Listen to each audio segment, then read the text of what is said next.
Hi, ഞാൻ Sujitha Ratheesh from sujiscooking.com. എല്ലാവരും സുഖമായിരിക്കുന്നു എന്ന് വിശ്വസിക്കുന്നു. നമ്മൾ ഇന്ന് തയ്യാറാക്കാൻ പോകുന്നത് ഒരു സേമിയ കസ്റ്റാർഡാണ്. ഫ്രൂട്ട്സും ടട്ടി ഫ്രൂട്ടിയും സേമിയവും പാലും ഒക്കെ ഉപയോഗിച്ച് നല്ല സൂപ്പർ ടേസ്റ്റി ആയിട്ടുള്ള ഈ സേമിയ കസ്റ്റാർഡ് തയ്യാറാക്കുന്നത് എങ്ങനെയെന്ന് നോക്കാം. ഇതിനായിട്ട് ഞാനിവിടെ ഒരു പാൻ അടുപ്പത്ത് വെച്ചിട്ടുണ്ട്. ഈ പാൻ നന്നായിട്ടൊന്ന് ചൂടായിട്ട് വരുമ്പോൾ നമുക്ക് നമ്മുടെ സേമിയ ഒന്ന് ഫ്രൈ ചെയ്തെടുക്കണം. ഇതിനായിട്ട് ഞാൻ ബട്ടറാണ് ചേർത്ത് കൊടുക്കുന്നത്. ഒരു ചെറിയ ടീസ്പൂൺ ബട്ടർ. നിങ്ങൾ ബട്ടർ ചേർക്കണം നിർബന്ധമില്ല, ഗീയോ ഉപയോഗിക്കാം. ഈ ബട്ടറിലേക്ക് നമുക്ക് സേമിയ ചേർത്ത് കൊടുക്കാം. എന്നിട്ട് നന്നായിട്ട് ഗോൾഡൻ ആവുന്നവരെ ഒന്ന് ഫ്രൈ ചെയ്തെടുക്കാം. ബട്ടർ ഉരുകുന്നതിന് മുമ്പ് തന്നെ സേമിയ ചേർത്തോളൂ, കുഴപ്പമില്ല. കാരണം ബട്ടർ പെട്ടെന്ന് കരിഞ്ഞു പോകാനുള്ളൊരു സാധ്യതയുണ്ട്. സേമിയ ചേർത്ത് അത് ഒഴിവാക്കാം. അപ്പോൾ ഇതൊന്ന് ഫ്രൈ ചെയ്തെടുക്കാം. അത്യാവശ്യം ഒന്ന് ഗോൾഡനായി വന്നിട്ടുണ്ട്, നല്ല ഫ്രൈ ആയിട്ടുണ്ട്. ഇതിലേക്ക് നമുക്ക് ഒരു 2 കപ്പ് പാല് ചേർത്ത് കൊടുക്കാം. പശുവിൻ പാലാണ് ചേർത്ത് കൊടുക്കുന്നത്, 2 കപ്പ്. ഈ പാല് ചേർത്തതിന് ശേഷം നമുക്ക് മീഡിയം ഫ്ലെയിമിൽ കണ്ടിന്യൂസ് ആയി ഇളക്കി കൊടുത്തുകൊണ്ട് ഒരു 8 മിനിറ്റ് ഇതൊന്ന് കുക്ക് ചെയ്യാം. സേമിയ ഒന്ന് കുക്കായതിന് ശേഷം നമുക്കിതിലേക്ക് ഒരു 3 ടേബിൾ സ്പൂൺ പഞ്ചസാര ചേർത്ത് കൊടുക്കാം.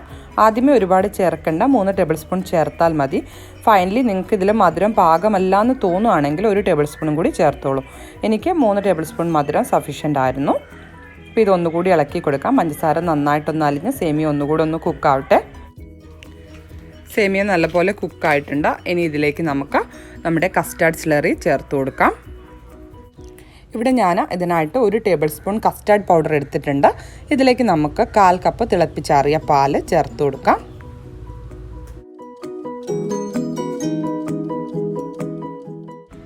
ഇത് ഒട്ടും കട്ടയില്ലാതെ ഒന്ന് ഇളക്കിയെടുത്തതിന് ശേഷം നമ്മുടെ സേമിയത്തിലേക്ക് ചേർത്ത് കൊടുക്കാം. തുടർച്ചയായി ഇളക്കിക്കൊണ്ട് വേണം നമ്മളിത് ചേർത്ത് കൊടുക്കാനായിട്ട്. അതിനുശേഷം ചെറിയ തീയിൽ ഇതൊന്ന് കട്ടിയാവുന്നവരെ നമുക്കിത് വീണ്ടും കുക്ക് ചെയ്തെടുക്കാം. ചെറുതായിട്ടൊന്ന് കട്ടിയായാൽ മതി കേട്ടോ. നമ്മൾ ഈ സ്പൂണിൽ ഇങ്ങനെ വരച്ച് നോക്കുമ്പോൾ അത് കൂടാതിരിക്കുമ്പോൾ തന്നെ ഏറെക്കുറെ കട്ടിയായി തുടങ്ങിയിട്ടുണ്ടാവും. ഒന്നുകൂടെ ഒന്ന് കട്ടിയായാൽ മതി, ഒരുപാട് കട്ടിയാവണ്ട. അതിനുശേഷം നമുക്കിതൊരു ബൗളിലേക്ക് മാറ്റി ഫ്രിഡ്ജിൽ വെച്ച് ഒരു 2 മണിക്കൂർ തണുപ്പിച്ചെടുക്കാം. അപ്പോൾ ഇതാ 2 മണിക്കൂർ കഴിഞ്ഞിട്ടുണ്ട്. നമ്മുടെ കസ്റ്റാർഡ് നല്ല തിക്കായിട്ടുണ്ട്. ഇനി ഇത് സെർവിങ് ഗ്ലാസ്സിലേക്ക് മാറ്റാം. ഇതിനായിട്ട് ഞാൻ ഇവിടെ 2 ഗ്ലാസ്സുകൾ എടുത്തിട്ടുണ്ട്. കസ്റ്റാർഡ് ഗ്ലാസ് ഉണ്ടെങ്കിൽ അതാണ് നല്ലത്. ഇതിൻ്റെ അടിയിൽ നമുക്ക് കുറച്ച് ആപ്പിൾ ചെറിയ കഷ്ണങ്ങളായി അരിഞ്ഞത് ചേർത്ത് കൊടുക്കാം. അതിനുശേഷം ഇതിലേക്ക് നമുക്ക് ഒരു 1/2 ഗ്ലാസ് വരേക്കും നമ്മുടെ കസ്റ്റാർഡ് ഒഴിച്ചു കൊടുക്കാം കേട്ടോ. അതിനുശേഷം ഇതിലേക്ക് കുറച്ച് മാങ്ങ ചെറുതായിട്ട് അരിഞ്ഞത് 2 ഗ്ലാസ്സുകളിലും ചേർത്ത് കൊടുക്കാം. അതിനുശേഷം നമുക്കിതിലേക്ക് വീണ്ടും ആപ്പിൾ ചേർത്ത് കൊടുക്കാം. ഒരു 2 ടീസ്പൂൺ അത്രയും മതി. അതിനുശേഷം ഇതിലേക്ക് നമ്മൾ ചേർത്ത് കൊടുക്കുന്നത് ഗ്രേപ്സ് ആണ്. ഞാനിവിടെ ഈ ജ്യൂസ് മുന്തിരിയാണ് എടുത്തിരിക്കുന്നത്, അതുകൊണ്ടാണ് മുഴുവനോടെ ചേർത്തിരിക്കുന്നത്. നിങ്ങൾ കുറച്ച് തിക്കുള്ള മുന്തിരി ടൈപ്പ് മുന്തിരിയാണ് എടുക്കുന്നതെങ്കിൽ അത് ചെറിയ കഷ്ണങ്ങളായി അരിഞ്ഞാൽ മതി.